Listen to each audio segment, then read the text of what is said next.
হরিকথা হচ্ছে, ভগবান বলছে সেটাই বৈকুণ্ঠ। সেখানে আস্তে আস্তে সকলের দুশ্চিন্তা, দুর্ভাবনা। এবং ভক্তিবিনোদ ঠাকুর বলছেন তিনি একজন মহান ভক্ত, যদিও তিনি গৃহস্থ।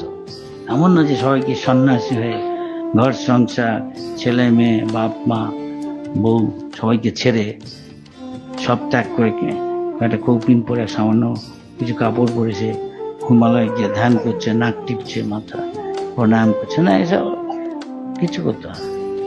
ভক্তিনাথ ঠাকুর বলছেন গৃহে থাকো বনে থাকো কিন্তু সদা হরি বলে ডাকো। তার মানে তুমি গৃহস্থ জীবনে যাপন করো আসতো, বা ব্রহ্মচারী বা সন্ন্যাসী, যাই হোক তাদের কিছু যায় আসে না, কিন্তু কৃষ্ণ ভক্তি করো, বলো কৃষ্ণ, ভজ কৃষ্ণ, করো কৃষ্ণ।